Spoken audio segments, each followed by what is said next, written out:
Les agradecemos su comprensión y consentimiento para continuar con la reunión. Finalmente, les pedimos que estén atentos y atentas, pues vamos a compartir algunas preguntas para interactuar con ustedes, así como recordarles que pueden escribir sus comentarios o preguntas dirigidas a las personas panelistas durante el diálogo a través del chat de Zoom. Entonces, vamos a cambiar a portugués. Para começar, teremos a honra de ouvir ao doutor Alexandre Figueiredo, que é auditor do Tribunal de Contas da União há 19 anos e exerce o cargo de secretário na Secretaria de Controle Externo de Energia de Comunicações. Possui ampla experiência no controle externo de infraestrutura, em especial no setor de energia. Ele é graduado em Relações Internacionais pela Universidade de Brasília, tem dois pós-graduações e o doutor Alexandre também é especialista em controle da regulação no setor de petróleo e gás natural pelo Instituto Cercedelo Correa. Atualmente está à frente da presidência da Comissão de Infraestrutura e Transições Energéticas, COINFRA, da OLACEPS, a quem agradecemos bastante pela coorganização deste evento. Doutor Alexandre, tem a palavra. Obrigada. Obrigado, Melissa. Boa tarde ou bom dia a todas e todos aqui presentes. Gostaria de começar agradecendo à GIZ, à Aula CEPS e a todos aqueles que participaram da organização desse diálogo, que é extremamente relevante.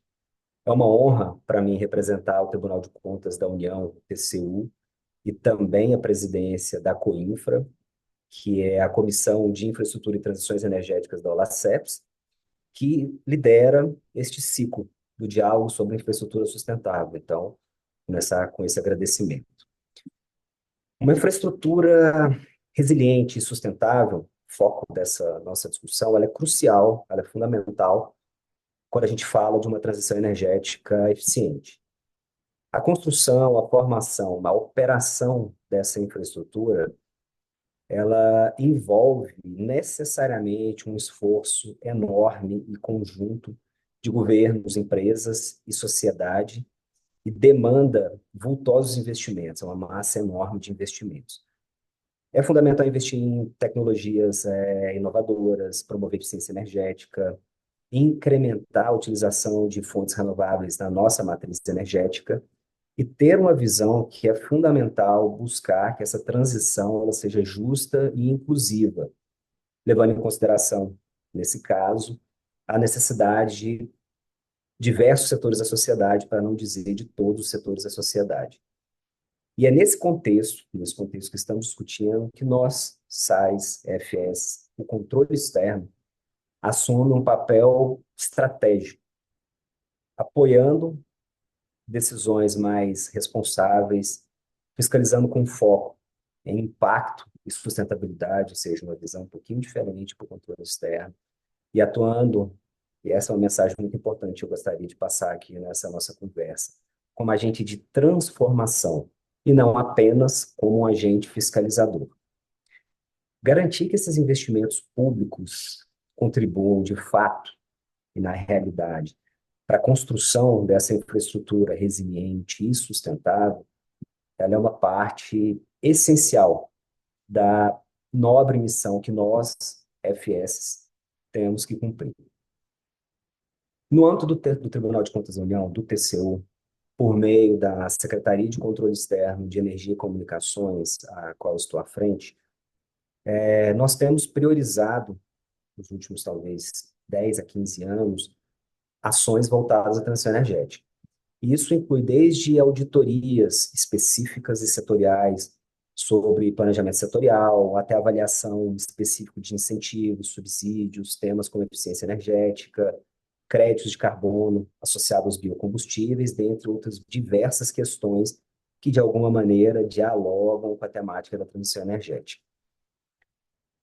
De uma forma geral, nosso trabalho tem buscado avaliar o alinhamento da atuação do Estado brasileiro, né, aos compromissos já feitos de descarbonização sempre com a visão que essa infraestrutura energética que estamos construindo, planejando, construindo, executando, ela deve necessariamente avançar com eficiência, equidade e resiliência, um foco muito mais amplo. E como instância da Olaceps, a Coinfra ela tem atuado, de fato, para fortalecer a cooperação entre as FS da América Latina e do Caribe nesse campo da infraestrutura e transições energéticas. Nessa Nessa cooperação, isso inclui o desenvolvimento de metodologias de auditoria, capacitações e espaços de troca de conhecimento, como este aqui, promovido pela GIZ, que buscam conectar o conhecimento técnico com a prática diária, nossa prática institucional que temos no nosso dia a dia. Acreditamos de verdade que a atuação articulada, coordenada entre os órgãos de controle, os governos e a sociedade civil, ela é fundamental, ela é extremamente necessária para que a gente busque que a transição energética ela seja, de fato, justa, sustentável e eficaz. Dito isso, eu agradeço mais uma vez pela oportunidade de contribuir com esse espaço, com esse diálogo, e tenho certeza que as reflexões, as discussões, experiências que serão compartilhadas aqui hoje vão enriquecer a nossa visão conjunta sobre os caminhos possíveis, eu não diria nem possíveis, os caminhos necessários para essa transição energética eficiente. Com isso, agradecendo mais uma vez, eu passo a palavra de volta à Geise. Muito obrigada, doutor. Agradecemos muito pela sua intervenção, em linha com o que foi compartilhado por o senhor.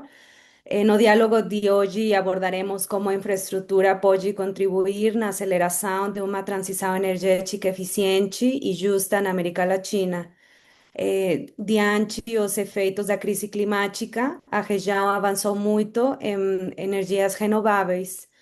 Agora vivemos um momento decisivo. Os efeitos da crise climática são cada dia mais notórios e, apesar dos avanços, o setor energético ainda é responsável por mais de 70% das emissões globais. Em 2024, o planeta registrou o seu ano mais quente e ultrapassou pela primeira vez o limite de 1,5 graus de aquecimento. Diante esse cenário, a transição energética não é apenas uma opção, é uma necessidade urgente.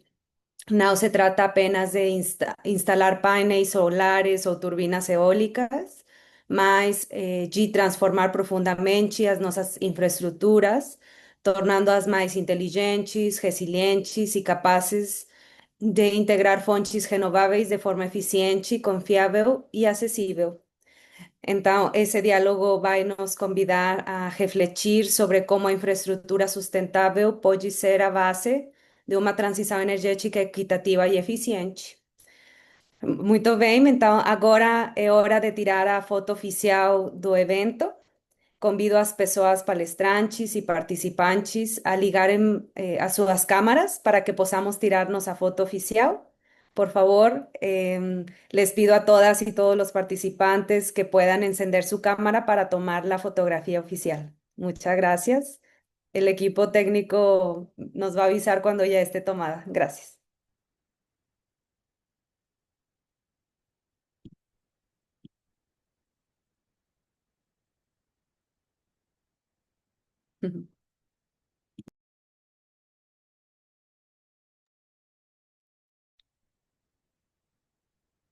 Listo. Ok, listo, pronto.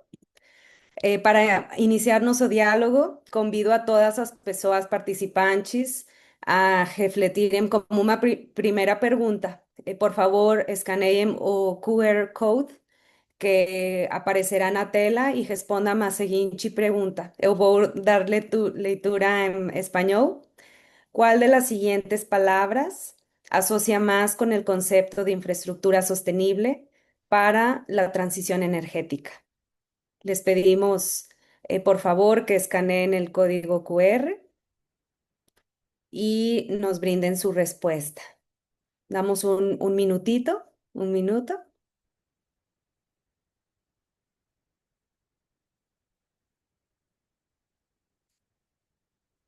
¿ok? Podemos ver diferentes resultados. A maioria das pessoas coincidem que a energia limpa uma das frases ou das palavras que mais associa com o conceito de infraestrutura sustentável. Mas temos participação variada, porque todas as opções foram eleitas, pelo menos por alguma pessoa. Então, perfeito. Muito obrigada pela participação. Talvez os palestrantes vão poder comentar um pouco sobre esses resultados, mas vamos avançar com o diálogo. Em, Sem mais delongas, gostaria de apresentar os membros do painel que estão conosco nesta sessão. Em primeiro lugar, damos as boas-vindas ao Dr. Clauber Leite. Ele é diretor do Instituto IMAIS Transição Energética, onde atua com políticas públicas voltadas à descarbonização da indústria e do setor elétrico, com ênfase em justiça energética, bioeconomia e financiamento climático. Ele é doutor em sustentabilidade pela Universidade de São Paulo, mestre em energia pela mesma instituição e possui ampla experiência na interface entre regulação, transição energética e controle social de políticas públicas. Também é articulador em redes nacionais e internacionais ligadas à governança climática e à promoção de infraestrutura resiliente. Dr. Clauber, le cedemos a palavra para nos dar mais detalhes sobre o tema e para nos contar um pouco sobre sua experiência. O senhor está com a palavra. Muito obrigado, Melissa.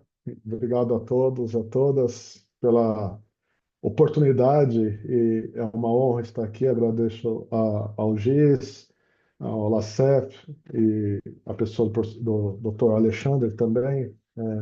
É sempre uma honra estar junto com o TCU aqui, dividindo a mesa. O TCU, para mim, pessoalmente, por EMAIS também, é um exemplo aqui de órgão, não só de fiscalização, mas, como bem disse o doutor, de transformação aqui das políticas públicas brasileiras e, quiçá, latino-americanas também. Eu preparei alguns slides, eu vou colocá-los aqui.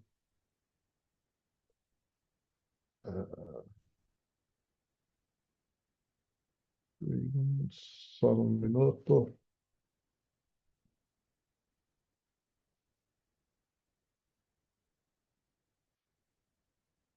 Um minuto, que não está aparecendo aqui. Isso porque testamos antes, né?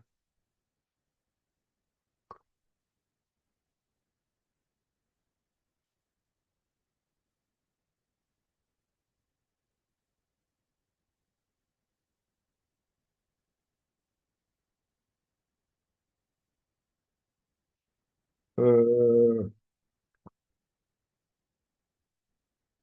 a apresentação não está aparecendo aqui. Só um minuto.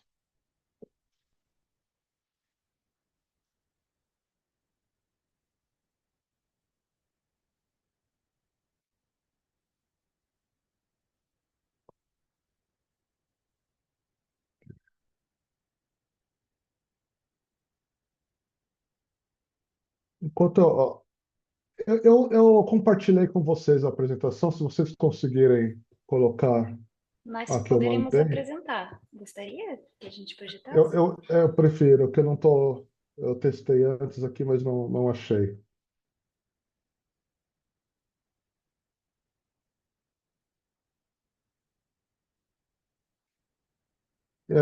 Só adiantando e me apresentando também, para não perder tanto tempo, eu sou Clauber, estou como diretor aqui no Instituto EMAIS. O Instituto EMAIS é um think tank que trabalha prioritariamente aqui no Brasil eh, com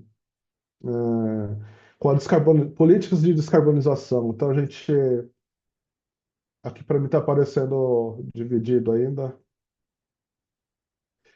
A gente trabalha principalmente nessa interface com o governo, academia, indústria e o tomador de decisão. O Instituto é mais preza por produzir materiais técnicos, né, para influência dentro das políticas públicas brasileiras, né, tudo sempre relacionado à, à transformação industrial e à descarbonização da economia. É, acho que pode passar para o próximo.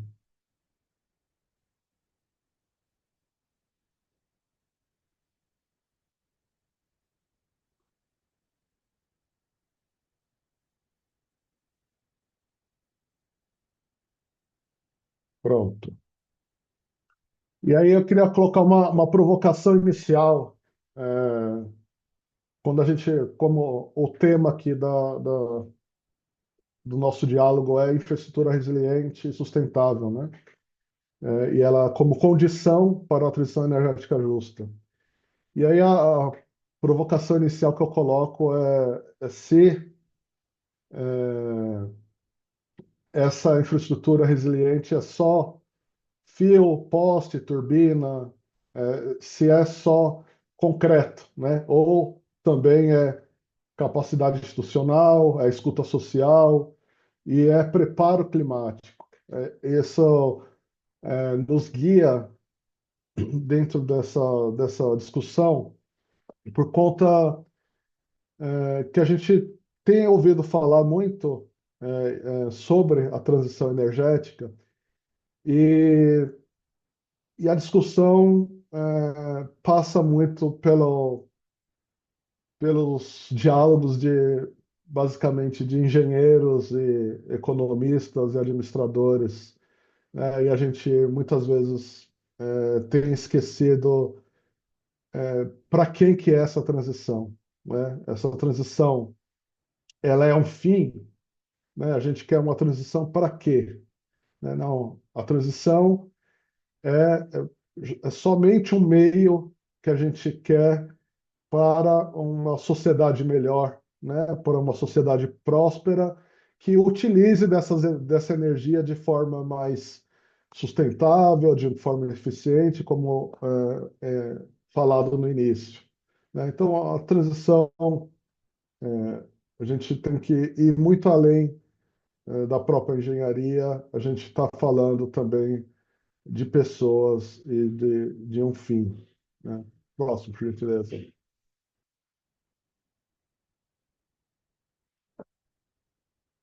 E aí, dentro dessa discussão de América Latina, tem um panorama e uma visão que é compartilhada entre nós, né, latino-americanos, né, e queria destacar alguns pontos, né. Embora a gente tenha algumas vantagens, mas a gente tem alguns desafios que precisam ser superados ainda. Ainda a gente fala ainda dentro da América Latina e eu destaco aqui o Brasil porque onde tem um maior conhecimento, mas ainda há um acesso desigual à energia, né? A gente fala sim de energia chegando, o acesso a muitas pessoas, mas ainda ela é desigual. Ela é desigual porque a gente tem preços diferentes, qualidade diferente, né, e capacidade de pagamento diferente dentro da sociedade. Então, quando a gente está falando de transição energética justa, a gente tem que pensar em todas as pessoas, né? A gente sabe que há situações ainda de pobreza energética, pessoas que ainda têm dificuldade no seu pagamento da sua energia, te compromete sua renda com grande parte da sua renda com energéticos, então, ou é para pagar a eletricidade, ou é para pagar é, a cocção, né, a energia para fazer seus alimentos. Esse é um primeiro nível de destaque que eu queria colocar aqui. O segundo é quando a gente fala de regulamentação, e aí, quando passa falando ainda de energia, há essa fragmentação entre os níveis de governo, né? A gente sabe que há um direcionamento mais federal, a nível nacional, mas há necessidade ainda e realidades regionais que precisam ser consideradas e respeitadas. Então, como fazer esse alinhamento e fazer com que haja uma consonância entre esses níveis, essas regulamentações dentro dos níveis diferentes de governo. E, por último, destacando aqui também que,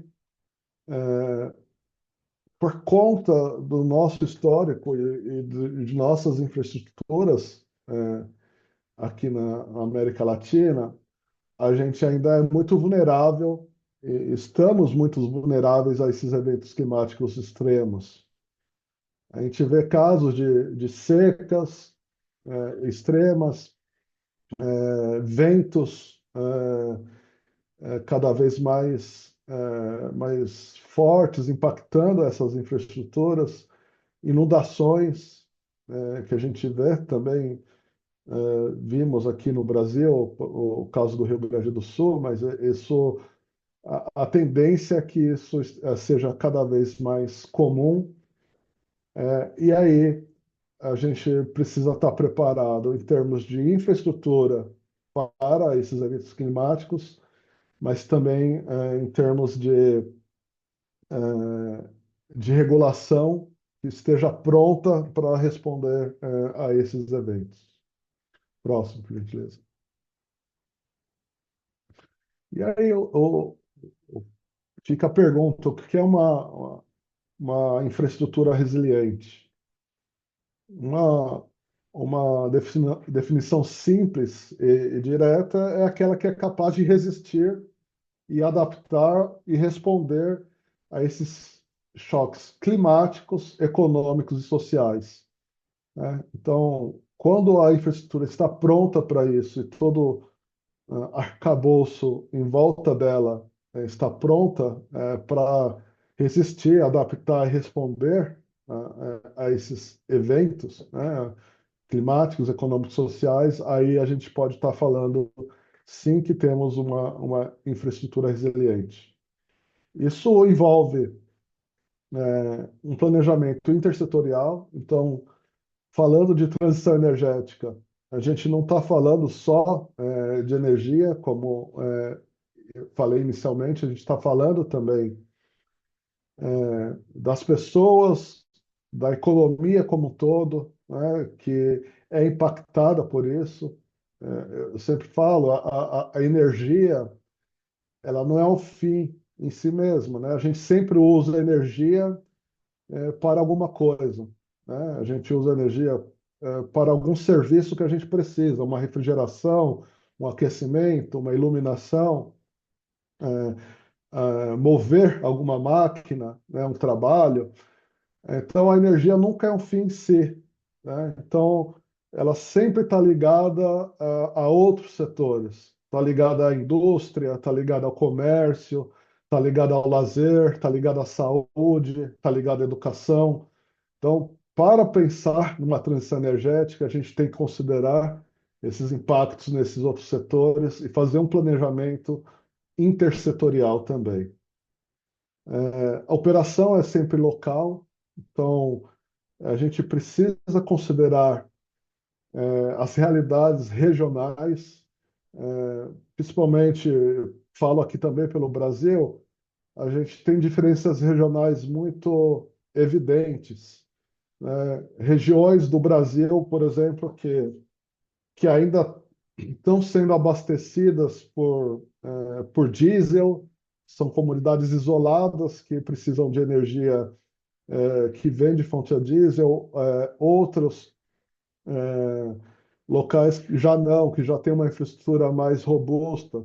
Então, essa operação local ela é importante. Precisamos pensar em financiamentos de longo prazo, né? O investimento para essas infraestruturas sempre são altos, né? Um elemento importante dentro da transição energética são as linhas de transmissão, que conectam, né, os diferentes locais de geração de energia dentro de um país. E essas grandes obras precisam de grandes investimentos, então a gente está falando de investimentos e financiamentos que são de longo prazo. E, por fim, a gente fala também dessa governança com os dados públicos, que é a necessidade de termos, sim, um controle social. E esse controle social só é feito a partir de um elemento muito importante que a gente tem que considerar dentro dessa discussão, que é a transparência. É a transparência nos dados. A gente só vai conseguir exercer uma fiscalização e um controle social a partir da transparência e a disponibilidade desses dados. Isso é meio é, lógico para os órgãos de controle, né, que muitas vezes já têm seus acessos a alguns dados, mas a disponibilidade desses dados para a sociedade facilita também esse controle e esse avanço também por parte de nós, sociedade civil. Próximo, por gentileza.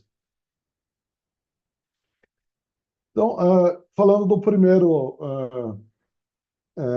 problema, essa fragmentação regulatória entre as esferas pode ser um problema e pode gerar sobreposição normativa e uma baixa eficiência na implementação, né?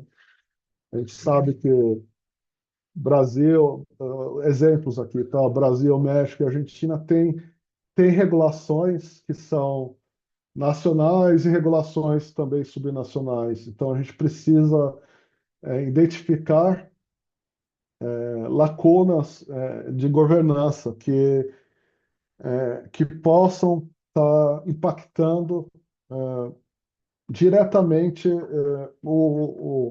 o fim da transição, né, que é a justiça social e esse acesso universal à energia. E identificando esses tensionamentos, a gente vai estar fortalecendo essas capacidades institucionais. Próximo, por gentileza. E aí, trazendo alguns exemplos, né, a gente sabe, por exemplo, aqui no Brasil, o Luz para Todos uma experiência relevante de fazer o acesso à energia e, por que não, uma transição. Isso também, a gente pode falar de transição porque eram pessoas sem energia e passaram a ter energia, então passaram por uma transição também, né? Ou a energia para o bem-estar no México. Então, adaptando essas realidades. Esse programa Luz para Todos ainda é uma realidade no Brasil, ainda há pessoas que estão sendo conectadas, então isso é uma realidade aqui para o Brasil, eu imagino também para a América Latina. E aí, quando falando de, por exemplo, o exemplo que eu estou dando do Luz para Todos, por que isso é intersetorial?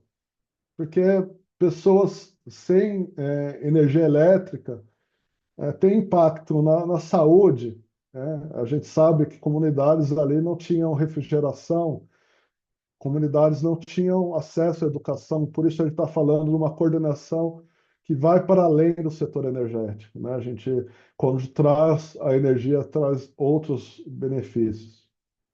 E aí também, quando há a disponibilidade dos dados, e aí órgãos de regulação, principalmente de fiscalização, eles são fundamentais para trazer à luz a essas políticas, né? A gente sabe da alta capacidade técnica que há nesses órgãos e que conseguem fazer uma fiscalização de altíssima qualidade.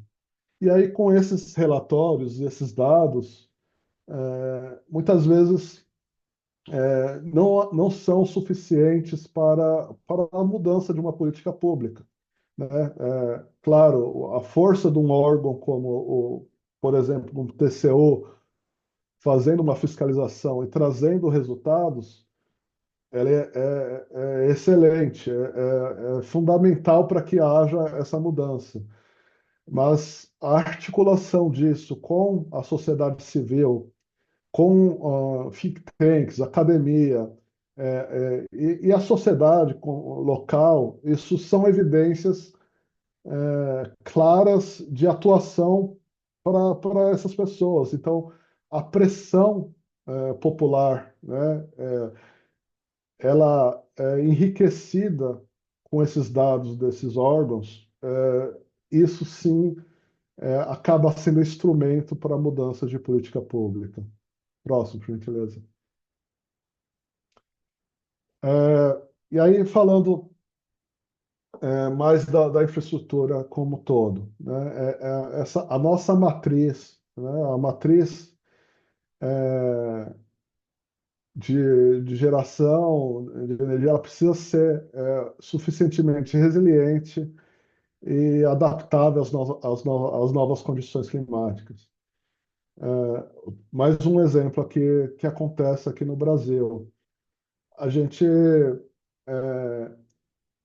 tem sofrido cada ano mais com eventos climáticos extremos de rajadas de vento cada vez maiores. Por exemplo, nossas linhas de transmissão estavam adaptadas para um certo nível de rajadas de vento para antes dessa realidade que a gente está tendo de mudanças climáticas. E hoje já estamos sofrendo com rajadas muito superiores, né? As infraestruturas, os engenheiros não pensaram, né, nesse nível de evento climático, e a gente hoje precisa já estar mudando as nossas condições, e isso tem um impacto muito relevante dentro da própria operação das transmissoras. Isso vai causar um custo para as transmissoras e para os nossos consumidores, né, a nossa sociedade. O planejamento já precisa estar considerando isso. Então, órgãos de planejamento setoriais precisam levar em conta que teremos mais ou menos chuvas, mais ou menos vento, mais ou menos seca, porque isso vai impactar diretamente na transição que a gente quer, né? E isso tem sido bem comum aqui no Brasil e também na América Latina. Próximo, por gentileza.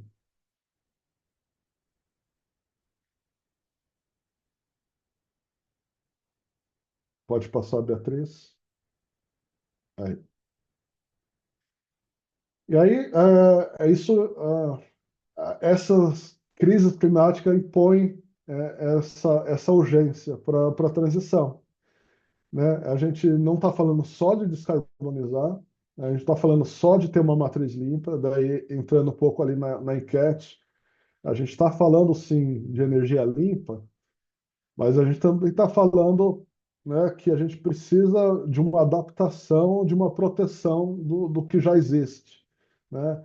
Não está falando somente ali da redução dos gases de efeito estufa, ele está falando também de novos equipamentos e uma adaptação inerente ao processo, né?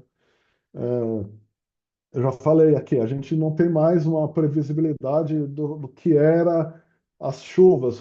O sistema elétrico brasileiro, por exemplo, é muito hidrodependente, a gente depende muito das hidrelétricas. Antigamente, a gente tinha uma previsibilidade maior das chuvas e do regime hidrológico. Hoje já é diferente, então a gente precisa se adaptar a isso, né?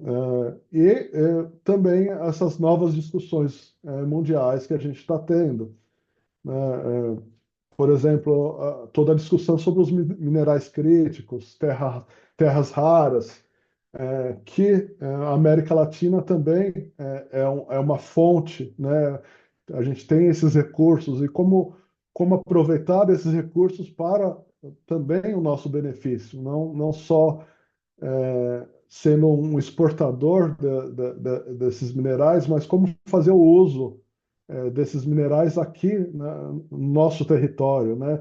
Trazer cadeias produtivas de baterias, de carros elétricos, de tudo que a gente está falando de hidrogênio, trazer essas tecnologias para cá também, né? E isso exige aí uma regulação atual e moderna. Próximo, por gentileza.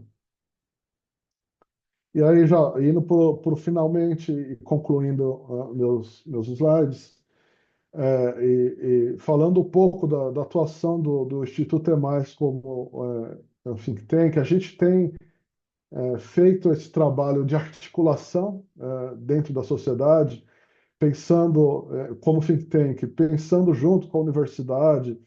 A gente tem trabalhado em fiscalizações também junto sendo convidado pelo próprio TCU em algumas fiscalizações, algumas auditorias para contribuir, redes, e aí se aproximando agora muito mais agora do Olacef, então a gente se colocando à disposição também para eventuais trabalhos em conjunto. Essa interação com a sociedade é muito importante para que as políticas públicas sejam efetivadas e aprimoradas, né?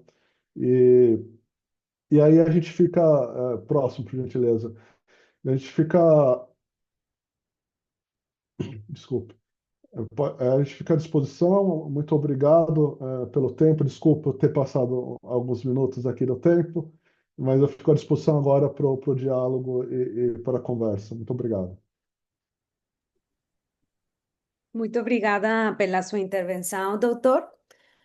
O senhor compartilhou questões que acontecem na América Latina e o Caribe, como o acesso desigual à energia, a fragmentação institucional entre os diferentes níveis de governo e a vulnerabilidade que acontece nestes eventos climáticos extremos. Além, você fez ênfase na importância do planejamento intersetorial, da governança e o fortalecimento das capacidades locais. Também foram muito importantes e relevantes as reflexões que trouxe sobre o papel estratégico dos órgãos de controle, como o TCU, e a necessidade de integrar justiça social às políticas climáticas e energéticas. Então, muito obrigada novamente pela sua apresentação. Vemos que temos uma pergunta do público, dos participantes, então vou dar leitura en español. ¿Cuáles son los principales desafíos que enfrentamos hoy para conciliar la descarbonización con la justicia social y la generación de empleos dignos? ¿Você poderia comentar um pouco, Cláudio?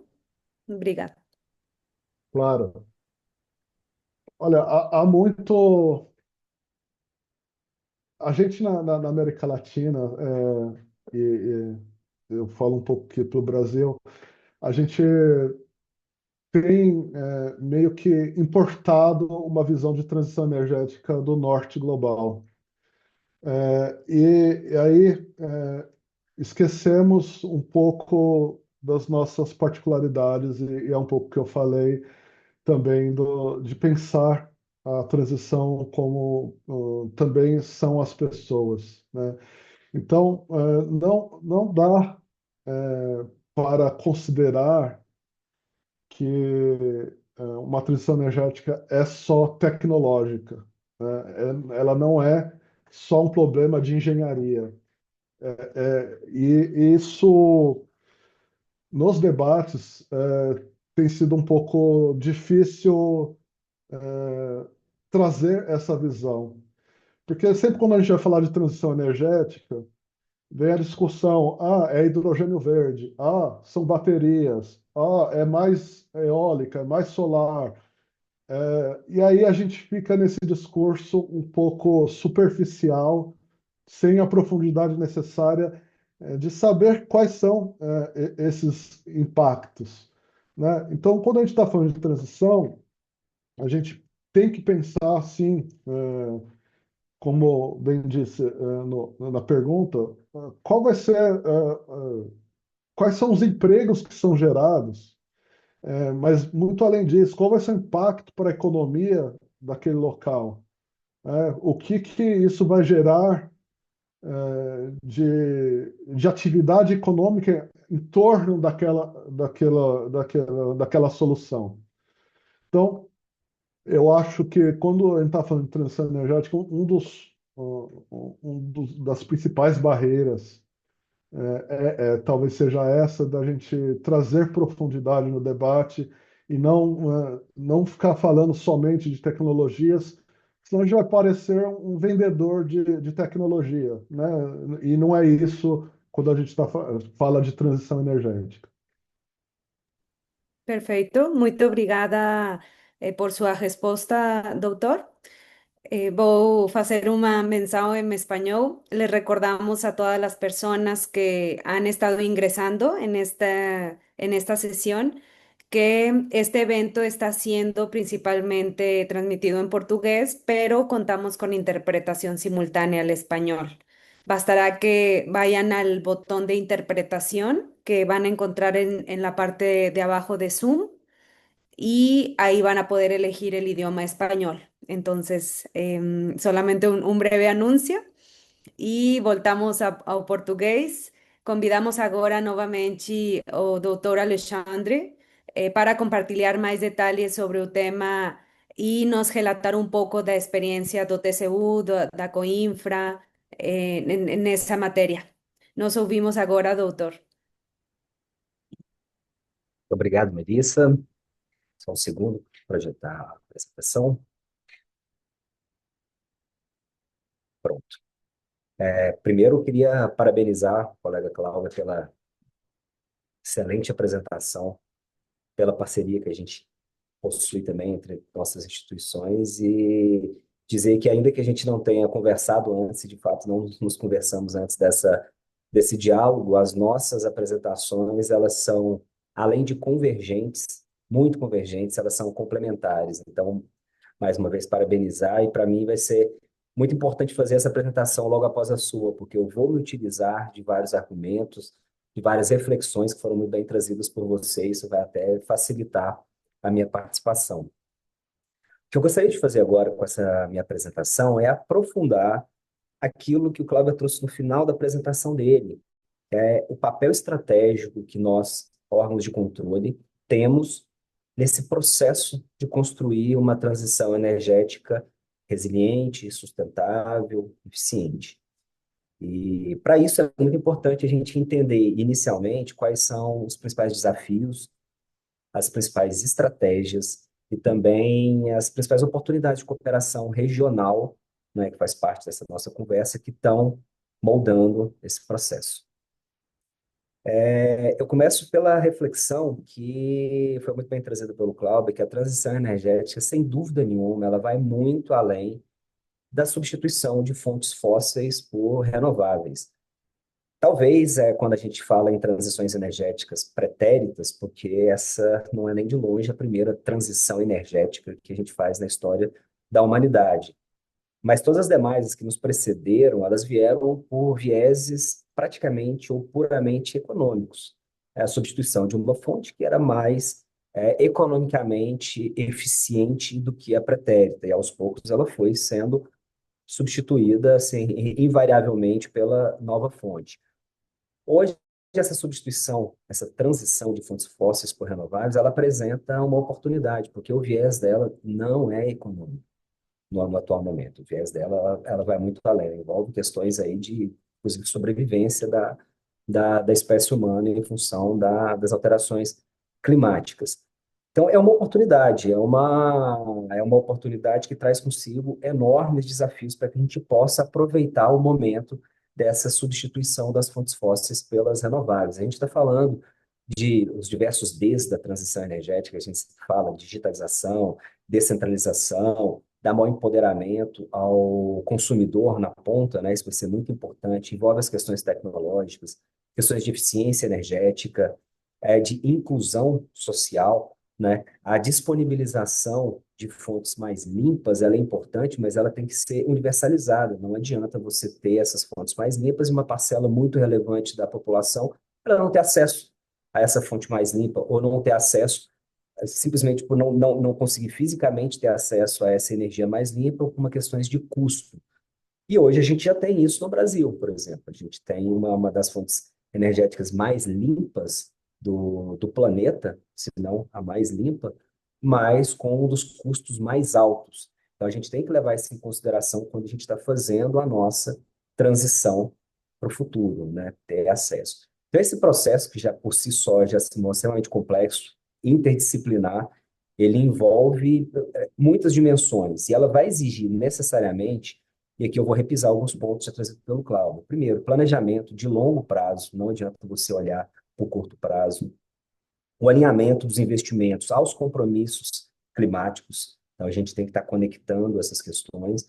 E as nossas instituições, elas têm que ser capazes, primeiro, de tomar decisões baseadas em evidências, olhando para esse longo prazo, né, mas também capazes de monitorar, fazer uma avaliação fidedigna e corrigir rotas enquanto ainda é possível. A gente não pode perder a oportunidade que está passando na nossa frente nesse momento. E, para tanto, a gente tem uma série de desafios. Primeiro, e um dos mais importantes dele é a fragmentação institucional, que traz consigo uma dificuldade enorme. Temos múltiplos atores, múltiplas visões, uma diversidade de agendas que nem sempre, ou eu diria que quase nunca, elas dialogam entre si. É importante essa conexão. Os riscos de investimentos que eles não são sustentáveis, que podem gerar impactos sociais ou ambientais irreversíveis, não sustentáveis do ponto. Se você olhar simplesmente pelo viés econômico, ela pode ser uma infraestrutura que ela não vai ser resiliente, por exemplo, às mudanças climáticas, ou investimentos que elas vão aumentar o fosso de desigualdade social que nós temos hoje. E isso, no longo prazo, não é sustentável. E também uma questão importante, a ausência de métricas consistentes e confiáveis, o que dificulta de uma forma muito significativa a mensuração do impacto social e climático com base em dados confiáveis. Então, a própria retroalimentação desse processo decisório, ele precisa desses dados confiáveis, dessa mensuração confiável dos impactos, e, de novo, a gente não está mensurando simplesmente uma dimensão econômica que seja, mas a gente precisa analisar a interdimensionalidade entre essas conexões. E a gente precisa mensurar de forma fidedigna. Hoje é uma grande dificuldade. Então, para resumindo, a gente precisa hoje de uma governança pública que tenha uma visão integrada, onde as decisões que são tomadas elas sejam de fato baseadas em evidências, com a necessária participação social. A gente tem que entender as necessidades, as realidades locais, e o foco tem que ser sempre em resultados de longo prazo. A gente tem que fugir da armadilha de a gente olhar para ciclos políticos. Se a gente sempre estiver olhando por curto prazo, essa questão da infraestrutura, como muito bem colocado pelo Clauber, a maturação dela é no longo prazo. Então, vai ficar muito prejudicada a questão da sustentabilidade desses investimentos, a gente não fugir dessa armadilha, sob pena da gente simplesmente a gente ter uma troca tecnológica, uma troca de fontes energéticas e não uma transformação verdadeira, que é isso que a gente está buscando ter de fato contribuir com o nosso trabalho. E é exatamente nesse contexto de desafios complexos e interdependentes que nós, controle externo, podemos e devemos fazer a diferença. Aqui no TCU, a gente tem buscado ampliar o nosso olhar, tentando abordar isso da seguinte forma. A gente está tentando evoluir de avaliações específicas, muitas vezes setoriais ou pontuais, uma abordagem mais estratégica, uma visão mais transversal, uma visão mais sistêmica. Isso passa por entender, por compreender que essa infraestrutura energética ela vai muito além e não pode ser vista como um conjunto de obras ou ativos físicos. De novo, é muito além do fio, muito além daquela ponte, é muito além daquela linha de transmissão. Ela faz parte de um ecossistema, de fato um ecossistema que é interligado e que ele precisa ser resiliente às mudanças climáticas, como muito bem colocado pelo Cláudio também. A gente está tendo cada vez mais eventos climáticos extremos.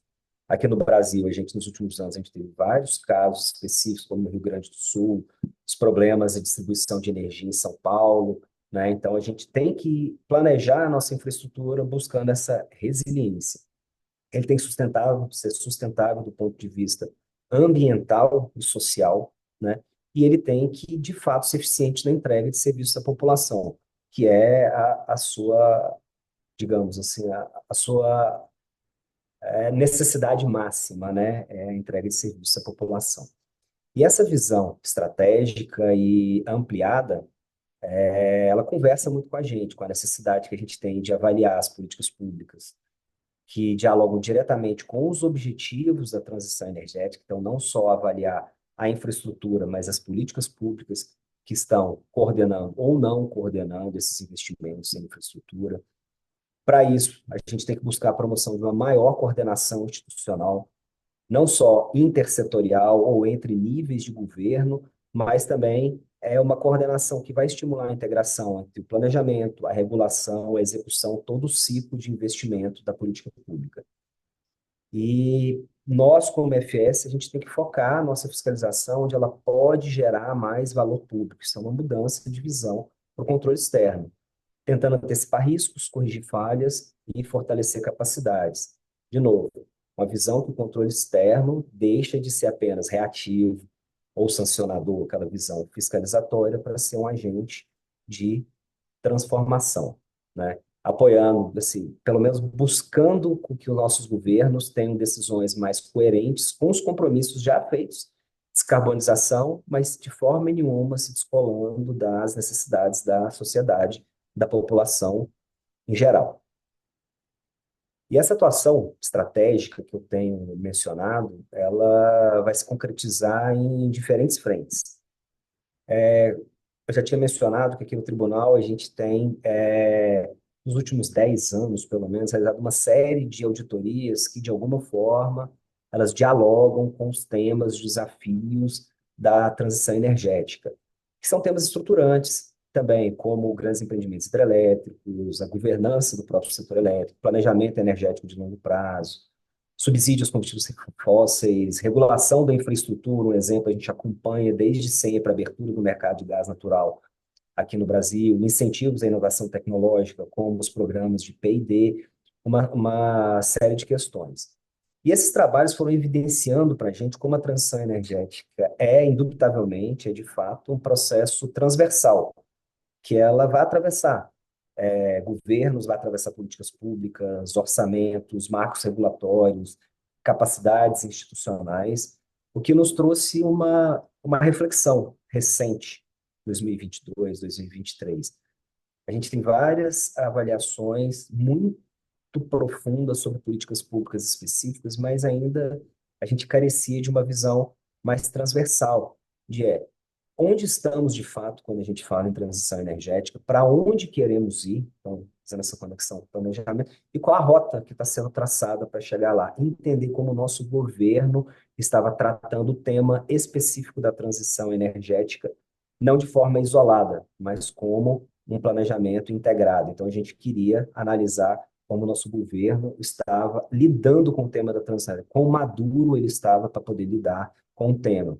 uma atuação mais holística, e aí, obviamente, você olha para a infraestrutura como um todo, sempre buscando uma ótica de resiliência climática, sustentabilidade socioambiental e da eficiência na entrega de resultados públicos. Essa foi a visão que a gente tentou levar para a fiscalização e, obviamente, quando um órgão de controle externo ele leva algo ao fazer uma fiscalização, ele está induzindo a administração pública a pensar um pouquinho mais especificamente sobre aquele ponto, né? A nossa ideia foi que, ao ter essa visão mais transversal, mais holística, isso nos permitiria contribuir mais ao antecipar gargalos, fortalecer a governança institucional e interinstitucional e buscar a indução de melhor decisão no uso, na aplicação de recursos públicos. E essa visão integrada, propositiva e preventiva é o que tem marcado agora a nossa atuação do TCU frente aos desafios da transição. E aí eu queria mencionar que fizemos essa fiscalização inicial com esse foco, com uma fiscalização grande, ela durou cerca de 1 ano e meio, com bastante esforço. A gente transpôs a nossa metodologia, as perguntas, evidências, a nosso mapeamento de riscos, para um guia de auditoria em transição energética. Eu vou comentar um pouquinho mais à frente também sobre ele, mas ele é a materialização dessa visão que que a gente tem sobre a transição energética. E a gente sabe que esses desafios eles não se restringem ao Brasil, nem o desafio das mudanças climáticas e nem esse olhar para a transição energética, esse desafio. E isso nos motivou e tem fortalecido a nossa cooperação regional por meio da Coinfra na Olacefs. Ele é um dos grandes produtos, um dos grandes motes de troca de conhecimento e experiência que a gente tem hoje em curso dentro da Coinfra. E esse olhar, é claro, a gente sempre teve a noção, a exata noção que ele precisa ser fortalecido pela cooperação regional. Muito mais quando a gente está tratando de um tema tão interdependente quanto a infraestrutura energética. E foi nesse sentido que a gente viu uma grande oportunidade de, por meio da Coinfra, por meio da Olacefs, a gente buscar uma plataforma regional de articulação e cooperação entre as AFS da América Latina e do Caribe, para que a gente pudesse traduzir essa cooperação em uma tentativa de ações concretas, que eu poderia nomear algumas, o que a gente tem feito dentro da Coinfra, desse tema de infraestrutura e transições energéticas, intercâmbio técnico entre as equipes, o compartilhamento de boas práticas, riscos comuns e soluções adaptadas, no desenvolvimento de metodologias de auditoria sempre flexíveis e ajustadas à realidade regional, tanto de cada país como em contexto regional, e com base em evidências, né? Com base em evidências que elas sejam acessíveis sempre ao contexto institucional e ao mandato da FS de cada país. Outro eixo essencial nessa cooperação regional tem sido a promoção de webinários, fóruns temáticos e trocas entre pares, criando um ecossistema de aprendizagem conjunta, né? A gente tem discutido muito essa temática de como auditar a transição energética por meio desses webinários, essas trocas, e tem se mostrado um fórum bastante profícuo para essa troca de informações que a gente entende extremamente oportuna e conveniente, né?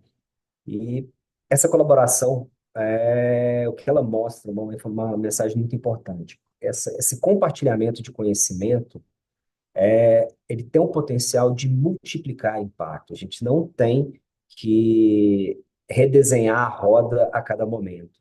Uma experiência feita por um país, por uma FS em determinado tema, ela pode ser essencial para que outra parta de um nível muito acima, ou que impulsione ela a tratar de um tema que antes ela não pensava em tratar. E vamos olhar e ser bastante realistas. O tema da transição energética é um tema ainda muito pouco olhado, com muito pouco a intensidade ainda pelas AFS, não só na América Latina, mas em termos mundiais. Então, eu acho que esse compartilhamento de conhecimento vai ter a capacidade de multiplicar impacto, né? E olhando para o futuro, né, o nosso compromisso aqui como com Infra é aprofundar e expandir essa cooperação buscando multiplicar esse impacto. E esse esforço conjunto de cooperação ele precisa continuar se expandindo, uma visão de longo prazo e um compromisso com o fortalecimento institucional das nossas FS da região. Entre as prioridades da Coinfra para os próximos anos, eu gostaria de destacar três frentes estratégicas. Uma é ampliar parcerias com redes internacionais e agências multilaterais, né, que são alianças essenciais para conectar capacidades, acessar conhecimento de ponta, fomentar novas oportunidades de cooperação. Isso pode ser visto nos workshops que a gente já promoveu para debater eixos que são tratados nesse guia de auditoria de transição energética. Já tivemos entidades como a OLAD participando, trazendo conhecimento para a gente, a própria Agência Internacional de Energia, só para nominar alguns aqui nesse momento, e a ideia é a gente ter maior capilaridade ainda com essas redes internacionais. Aprofundar esforços de capacitação, a visão de longo prazo é que a gente possa lançar cursos, oficinas e materiais com base em metodologias adaptáveis à região, e quem sabe, né, um sonho, a possibilidade de a gente buscar auditorias cooperativas regionais, né, com a visão da gente trazer práticas mais harmonizadas e aprofundar a colaboração técnica entre nossas instituições. Essas frentes estratégicas, essas formas que a gente está buscando de cooperação, na nossa visão, elas são passos que, de fato, eles vão fortalecer o papel do controle externo como atores indutores das políticas públicas mais eficazes, transparentes e sempre olhando para o longo prazo, orientados para o futuro. Essa é uma grande vantagem dos órgãos de controle. Somos órgãos de Estado, não somos órgãos de governo. Porque só com instituições fortes, isso faz parte das nossas instituições, como as instituições que a gente busca, dos nossos países, que sejam fortalecidas, capacitadas e articuladas, é que a gente vai ter essa transição energética que seja, de fato, resiliente, sustentável, justa, como a gente tem preconizado. Agora, nada disso que eu estou falando de cooperação, de metodologia, de fortalecimento institucional vai se sustentar sem um elemento central, a infraestrutura per si, né? De novo, ela não se trata só disso, mas ela é fundamental, que ela se realize de fato ali na realidade. Então, para finalizar essa minha apresentação, eu queria convidar todos aqui a olharem comigo para esse tema a partir de uma perspectiva mais sistêmica. Não apenas a obra, o ativo, eles são fundamentais, mas não apenas olhando para ela, mas toda a lógica que vai sustentar esse investimento público e sua conexão com os compromissos climáticos. A infraestrutura, que a gente está tratando aqui, ela é fundamental, pela inegociável da transição energética. Só que isolada, mal planejada, fragmentada ou desconectada das metas de descarbonização, das estratégias climáticas, ela vai se transformar em um obstáculo. Ela não vai ser uma solução. Ela pode ser uma solução no curto prazo, mas quando a gente pensa no longo prazo e no que a gente está buscando ter em termos de transição energética, ela vai se transformar em um obstáculo se ela não for trazida nesse momento. E para cumprir nesse papel, a infraestrutura ela precisa ser ambiental e socialmente responsável, precisa planejada com visão de longo prazo, e regulada e fiscalizada com transparência e integridade. E para finalizar, eu queria deixar essa a mensagem que o controle externo ele tem um papel estratégico. Ela vai muito além de fiscalizar a obra concluída. Ela vai começar lá atrás, na escolha da política pública, pela análise dos riscos e da viabilidade, e vai se estender até os resultados entregues à sociedade, uma análise de impacto. Ela é essencial, essa visão holística, para evitar desperdício, para prevenir os impactos negativos, né? E alinhar esse investimento público às metas de descarbonização. E é exatamente nessa perspectiva ampliada que vai reforçar o papel das FS como uma necessária ponte entre a ambição climática e a realidade, entre planos e decisões orçamentárias, né? E é nesse espaço que o controle externo deve se posicionar, para buscar fazer avaliações visando que os investimentos sejam alinhados à descarbonização, que esses investimentos eles considerem os crescentes riscos climáticos e sejam atentos à inclusão social, à inclusão econômica, à inclusão territorial. Para isso, de novo, repisando, a gente tem que induzir, a gente tem que introduzir no nosso dia a dia avaliações ex ante, que vão analisar riscos e impactos antes da execução ou, quiçá, até mesmo antes da tomada de decisão, ajudando com esse processo de tomada de decisão. Além, obviamente, do monitoramento contínuo, e aí a necessidade de dados públicos, portais que sejam acessíveis, que sejam transparentes e sejam confiáveis. Só assim a nossa atuação vai contribuir como FS para que os países da nossa região, de fato, construam, operem essa infraestrutura energética mais resiliente. Porque essa transição sem um controle externo estratégico, que está buscando consolidar decisões mais estratégicas por parte dos nossos governos, é um risco de retrocesso. Finalizando tudo agora, a infraestrutura, de novo, ela não se constrói só com concreto.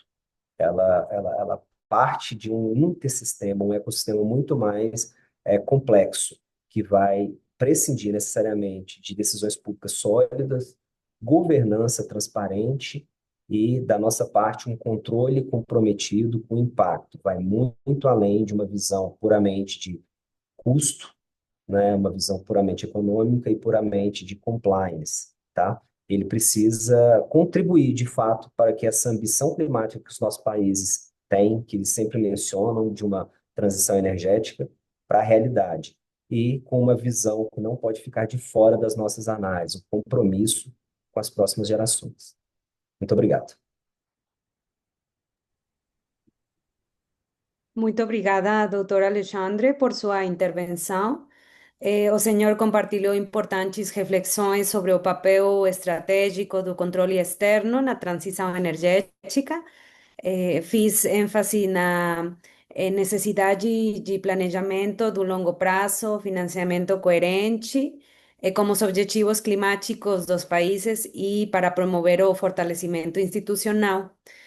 Também sua apresentação mostrou como as instituições superiores de controle, através do controle externo, podem contribuir com auditorias, ou avaliações estratégicas e apoiar na coordenação entre atores. Finalmente, foi muito interessante para os participantes escutar todos os esforços que o TCU tem feito e também a Coinfra da Olacefs em promover essa cooperação regional, capacitação e auditorias colaborativas. Muito obrigada novamente pela participação. Temos uma pergunta do público. Eu vou ler agora. Doutor Alexandre, quais indicadores ou critérios a Coinfra considera prioritários para que os órgãos de controle externo possam acompanhar e avaliar de forma eficaz a integração da resiliência climática nas políticas de transição energética? Você poderia dar resposta? Obrigada. Sim, obrigado. Primeiro, é importante dizer que isso é algo que a gente está discutindo no momento dentro da Coinfra. A gente gostaria muito de ter uma resposta muito objetiva para essa resposta, que é quais dados, métricas ou mesmo ferramentas que são fundamentais para avaliar essa conexão, né? Isso passa muito pela questão dos impactos, né? Sejam climáticos, sejam sociais, dos investimentos, que, de novo, tudo está interconectado. E para fazer a avaliação desses impactos, né, é essencial adotar abordagens que elas sejam multidimensionais, que combina dados quantitativos, dados qualitativos, métricas padronizadas e ferramentas analíticas que elas na sua origem, elas são muito robustas, né? Eu vou citar aqui alguns elementos para a gente considerar na nossa discussão, no que a gente está levando para dentro. A gente já tem alguns indicadores que são importantes, como o indicador de emissões de gases de efeito estufa, né, que são aquelas medidas de toneladas de CO2 equivalente, que são essenciais para avaliar a contribuição dos projetos à mitigação climática, indicadores de eficiência energética, como energia gerada por unidade de insumo, redução no consumo energético em relação a benchmarks. Estou dando exemplos aqui, tá, digamos, indicadores que poderiam ser utilizados. indicadores de justiça energética, como acesso à energia, que a gente estava comentando, inclusão de comunidades vulneráveis, alguns indicadores específicos de resiliência climática, esses aqui ainda eles carecem muito de um estudo maior até da própria academia, né, de como medir a capacidade da infraestrutura de resistir a eventos climáticos extremos, até porque esses eventos climáticos extremos eles são mais recentes, né, então a gente tem que pensar em como de fato medir a resistência dessa infraestrutura a esses eventos. A gente precisa pensar neles, mas a gente precisa pensar melhor em como medir essa capacidade da infraestrutura. E aí a gente tem uma série de outros índices, aqueles índices ESG, de sustentabilidade, ESG, eles são importantes. Os próprios indicadores de impacto social, né, aquelas avaliações que vão considerar deslocamentos populacionais, geração de empregos, saúde pública e coesão social. Ou seja, a gente tem uma série de indicadores, uma série de métricas. A questão é a gente saber exatamente quais são as melhores e mais confiáveis.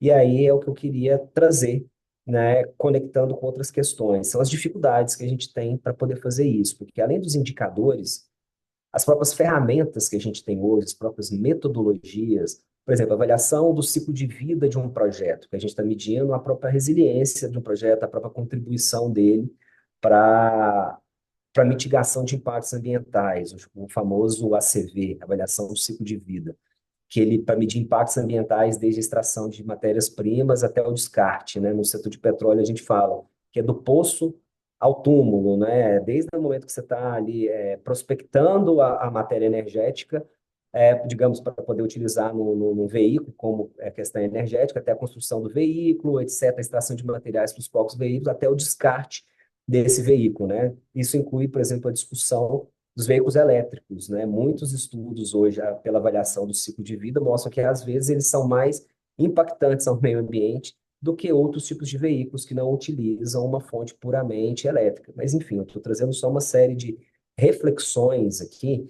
A gente tem uma série de modelos de cenários energéticos, como LEAP, Times, padrões e frameworks para a gente poder medir algumas coisas, que no final trazem para a gente uma tarefa complexa e cheia de desafios. Eu acho que é esse espaço da cooperação internacional na Coinfra que vai nos ajudar com a troca de informações entre os demais países que vão contribuir para que eu possa responder de forma objetiva essa pergunta. Quais são? A gente tem uma série que a gente precisa debater. Porque os desafios eles são comuns. Falta de dados confiáveis e atualizados, complexidade na avaliação, por exemplo, do ciclo de vida, né? É muito difícil você rastrear impacto desde a extração da matéria-prima até o descarte de materiais. Isso precisa de uma integração da cadeia de fornecedores e processos, né, para trazer dados detalhados. Os próprios modelos de previsão climática, eles têm limitações, eles dependem de premissas que podem mudar, premissas muito importantes, e aí vai.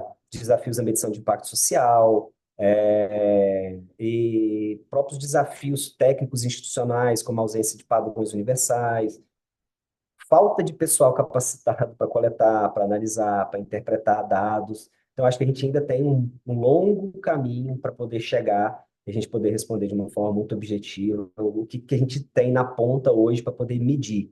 E aí eu acho que aqui o nosso colega Cláudio, ele está trabalhando em algo ali no think tank dele que vai poder nos ajudar muito isso, que é vir com metodologias junto com a academia que nos permitam ter, de fato, um ferramental mais fácil de lidar para que a gente possa fazer essas medições, mas é isso que a gente está tentando provocar a discussão. É importante que a gente tenha. Tá? Eu gostaria muito de ter essa resposta. A gente está trabalhando muito para ter essa resposta. Eu acho que já é um primeiro passo. Né? A gente está trabalhando para poder responder de forma objetiva essa pergunta. Alexandre, eu tenho só um pequeno adendo aqui e fazer uma propaganda do trabalho que a gente está fazendo. Como eu disse, o Instituto Termais trabalha muito próximo aos agentes de governo e um dos trabalhos que tá no forno, tá assim, já foi entregue, só está precisando de um aval da AMEL. A AMEL é a Agência Reguladora de Energia Elétrica, aqui no Brasil. A gente fez um estudo e um benchmark internacional de indicadores de transição energética. E a gente analisou indicadores no mundo inteiro. Karine, que está aqui no grupo com a gente, participou desse trabalho também. E aí a gente meio que fez uma tropicalização desses indicadores e fizemos uma proposta de indicadores para a agência aqui para o Brasil. Então a gente avaliou, deu, Karine pode me ajudar, mais de 100 indicadores aí de transição. A gente selecionou alguns perto de 30 para chegar aí num número mais reduzido de indicadores de transição que vai, eu acho que pode servir para esse debate. Eu acho que a gente fez uma leitura do que poderia. Aí a Karine colocou mais de 120 indicadores para a gente, no mundo inteiro, aí, de agências no mundo inteiro que tratam dessa questão. E a gente vai lançar esse material em breve e pode compartilhar com todos. Acho que vai ser de grande serventia aí para essa atuação em conjunto. Perfeito, muito obrigada aos dois palestrantes pela resposta feita. Agora, se estamos de acordo, vamos passar a uma rodada de perguntas orientadoras. Temos pouco tempo restante do evento, então só vamos fazer uma pergunta para cada palestrante. Vamos ter poucos minutos para responder cada uma delas. Vamos começar com o Dr. Clauber, seguido pelo Dr. Alexandre. Então, a primeira pergunta direcionada ao Dr. Clauber é: na sua área de atuação, quais são os principais desafios institucionais ou regulatórios para promover uma infraestrutura energética sustentável e resiliente no contexto da transição energética? Continue, doutor. Tem 3, 4 minutos para responder. Obrigada. Eu vou ser bem breve, porque até eu acho, Melissa, que eu meio que já até falei um pouco sobre isso na minha fala, acho, e aí concordando com o que o Alexandre falou também, acho que uma ausência desse planejamento integrado de longo prazo é um desafio, né? E pensar e olhar a transição energética com esse olhar holístico tem sido um problema, né? E a gente tratar essas questões de forma fragmentada acaba sendo obstáculos e barreiras para mudanças efetivas, né? Para uma transição de fato justa, né? Que a gente considere e faça isso de forma equilibrada, sem afetar a população. E aí, daí tinha uma outra pergunta orientadora que você tinha me passado também, que é de boas práticas. E aí eu queria trazer uma boa prática que o TCU fez, por exemplo.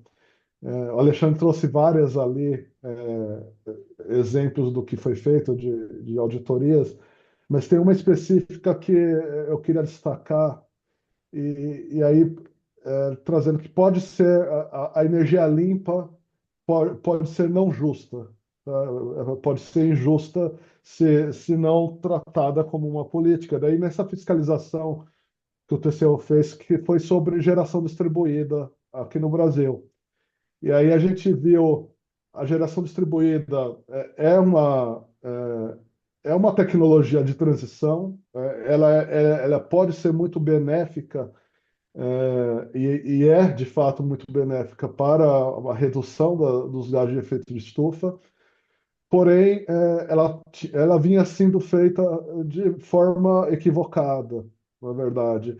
E aí com o trabalho de fiscalização do TCU, a gente pôde ver o impacto que isso estava dando, né, de subsídios que estavam sendo dados para um tipo de tecnologia e, na verdade, no fim era um subsídio regressivo, que, na verdade, estava... a gente chamou, na época, aqui no terceiro setor, de um Robin Hood às avessas, que na verdade estava dando subsídio para quem não precisava, né? Para quem na verdade tinha tinham condições de bancar por essa tecnologia e em detrimento de pessoas pobres pagando uma tarifa mais cara de energia por conta disso. E isso só foi possível essa evidência só foi possível por conta de um trabalho bem robusto que o TCU fez de evidenciar como que estava sendo feito esse subsídio às avessas, né? E aí tem vários outros políticas efetivas que estão acontecendo aqui no Brasil. eh, eh, e eu destacar por último um lado positivo que é eh, as políticas regulatórias que a gente chama de sandbox regulatórios. Isso são políticas efetivas que a gente pode tratar ali como uma experiência de atuação para que haja um menor impacto possível e isso de fato ocorra na realidade. Então, dois exemplos, um que foi negativo na implantação, mas foi bem positivo por conta do trabalho efetivo aí do TCU no caso. Muito obrigado. Muito obrigada, doutor, por sua resposta. Agora passamos à última pergunta dirigida ao senhor Alexandre. Quais boas práticas foram identificadas em auditorias, políticas públicas ou experiências institucionais que poderiam inspirar melhorias na fiscalização e governança de projetos de infraestrutura energética? Cedemos-lhe a palavra, senhor. Tá, muito obrigado. Eu queria só complementar o que o colega falou, nessa fiscalização, por exemplo, da questão de geração distribuída, né? O problema dela, é o problema de você olhar de forma isolada, aquilo que eu estava falando. Ela atendeu digamos assim, ao que a política pública se propôs, que era aumentar, fazer a descentralização da geração de energia. Você conseguiu fazer isso. Você criou-se um problema enorme. Hoje a gente tem uma média de entrada de mais de 20 gigas ao ano em termos de geração descentralizada. Isso trouxe um problema para o sistema elétrico brasileiro enorme, sobre na questão de despacho de energia, né, que a gente tem um operador nacional do sistema que faz de forma centralizada. E isso a gente tem problemas até de curtailment, eles contribuem para o curtailment que a gente tem no país hoje, a geração descentralizada. Então, se você olhar só para a política, ela atendeu, ela foi eficiente no que ela se propôs. Mas se você olhar para o contexto geral, ela precisava de ter sido mais conectada, coordenada, com outras questões, com a própria geração de energia como um todo para os próximos 10, 15 anos, como aquilo seria feito, e não simplesmente a integração daquilo naquele momento, tá? E aí eu estou dando esse exemplo para mostrar, acho que a grande lição que a gente tem tentado levar como boa prática na tomada de decisão, primeiro, é essa forma de atuação nossa. A gente tem tentado fazer uma atuação ex ante. A gente participar ali muito antes do que a decisão seja feita. Fazer, assim, impulsionar com que os tomadores de decisão tenham esse olhar, primeiro no longo prazo, né? E holístico. Então, a gente participa muito desse próprio processo de planejamento da tomada de decisão. A gente está hoje fazendo uma auditoria sobre o planejamento da expansão da transmissão. Era algo que, se a gente tivesse talvez feito há 10 anos atrás, a gente tivesse mitigado um pouquinho essa questão da geração distribuída, porque a gente não teve a expansão da transmissão, ela não acompanhou essa expansão da geração, seja solar, eólica, e não é só a geração distribuída. Então, a gente está tentando, a gente viu que a gente pode contribuir com essa questão de maior planejamento, maior coordenação, fazer com que as instituições, uma coisa básica que a gente fala, sentar e conversar. A gente tem uma discussão hoje no Brasil que, para mim, ela, assim, não vou nem usar uma palavra aqui para não me comprometer, mas a exploração ou não de recursos fósseis, que é muito importante para o país, e a transição energética, como se isso fossem discursos incompatíveis. Olha, era uma questão de todo mundo sentar e planejar no longo prazo, porque é evidente que a utilização dos recursos provenientes da indústria fóssil para o Brasil, ela é fundamental. O que a gente arrecada de royalties, de participação especial, ele é assim, acima de 100 bilhões de reais por ano. Então, assim, você não pode prescindir desse recurso. Agora, como você pode utilizar esse recurso para acelerar a transição energética? Como é que você vai utilizar ele para poder financiar a P&D voltada para a transição energética, ou políticas públicas específicas para maior inclusão social. Mas falta o quê? As partes sentarem e conversarem. A mesma coisa a questão ambiental. Às vezes diz, a gente não pode explorar isso porque ambientalmente para o futuro, sim, mas a realidade é outra. Então, como a gente pode conectar as coisas? E muitas vezes o diálogo não acontece simplesmente porque as instituições não sentam para conversar. E aqui no Brasil, o TCU tem muito esse papel agrupador, porque a gente faz o diagnóstico e a gente deixa muito claro. E aí os nossos relatórios, aí por uma questão que para a gente é muito boa, eles têm sempre muita repercussão, a gente tem ali no Congresso Nacional uma reverberação do que a gente fala também, dá muito certo. Então, muitas vezes pode ser que a decisão ela não saia da melhor forma possível, mas a gente meio que força as partes a se conversarem. Então, planejamento, coordenação e, por último, a questão de dados abertos, transparentes para tomada de decisão. É algo que a gente tem lutado muito para que isso se transforme, que é uma boa prática, ela vai permitir decisões mais baseadas em evidências e com muito mais controle social, trazido pelo colega Clauber ali também, que é muito importante. E eu acho que a gente tem avançado muito em todas essas searas, planejamento, coordenação, abertura de dados para monitoramento, para que a gente possa ter um ciclo completo para a gente poder retroalimentar as novas decisões que estão sendo feitas com base em dados, e não em achismo ou avaliações setoriais específicas. Eu destacaria essas boas práticas que a gente está tentando implementar digamos, na esfera governamental. Muito obrigada, senhor Alexandre, pela sua resposta, destacando essas boas práticas. Agradecemos bastante aos membros do painel por suas intervenções e também aos participantes por esses minutos adicionais. Já ultrapassamos um pouquinho, mas já vamos finalizar. Por fim, vamos agora ouvir a diretora do projeto regional Adapta Infra da Olaceves e a GIC, Amanda Rocha, que vai compartilhar algumas palavras finais para encerrar essa última sessão virtual do ciclo dos diálogos. Sim, Amanda?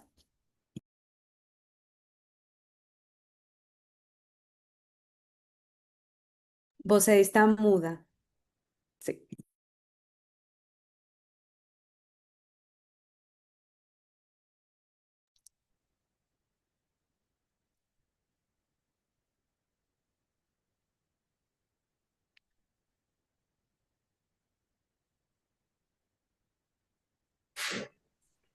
Olá, boa tarde para todos e todas, bom dia, dependendo de onde vocês me acompanham. Olá, buenos días, buenas tardes a todos y todas. Un gusto en saludarles. Les pido permiso hoy para hacer estas palabras de cierre en portugués, que es mi idioma materno. Entonces, así que sigo con esto. Bem, estamos aproximando do encerramento dessa série de diálogos de infraestrutura sustentável, visões para o futuro, e eu gostaria de expressar o nosso mais sincero agradecimento a todos e todas que tornaram possível esse espaço de reflexão, de aprendizagem e de construção coletiva. Concluímos uma jornada enriquecedora que nos permitiu dialogar sobre os caminhos para uma infraestrutura pública mais justa, resiliente e sustentável. Sem dúvida, foi uma experiência valiosa, marcada pelo compromisso, pela escuta ativa e pelo engajamento de todas e todos os participantes. Agradeço de maneira especial o apoio e a dedicação das entidades fiscalizadoras superiores da OLACEPS. Seu comprometimento foi essencial não apenas para a realização desse ciclo de diálogos, mas também para assegurar a qualidade, a profundidade e a diversidade dos temas abordados. O engajamento expressivo demonstra o interesse e a responsabilidade coletiva com os desafios da nossa região. Isso nos inspira e fortalece a convicção de que juntos e juntas podemos promover transformações significativas. Ao longo desses 5 encontros virtuais, reafirmamos que as infraestruturas públicas não são apenas obras. Elas são instrumentos estratégicos para assegurar direitos, promover justiça social, construir resiliência diante da crise climática. Isso mostra como o controle externo pode fazer a diferença no tema, pois ele tem o potencial de contribuir para as políticas públicas mais eficazes e sustentáveis. Encerramos esse ciclo com a certeza de que esse é apenas o início de um processo contínuo. Convidamos desde agora todas as DFS e os nossos parceiros que nos acompanharam em todos esses debates a seguirem conosco e um especial convite para o diálogo regional sobre inovação em infraestrutura sustentável, que vai estar orientado a novas soluções para a auditoria de infraestrutura, que será realizado no marco da 34ª Assembleia Geral da OLACEFS. Agradeço mais uma vez pelo compromisso, pela colaboração e pelo espírito de cooperação que marcaram essa iniciativa. Muito obrigada.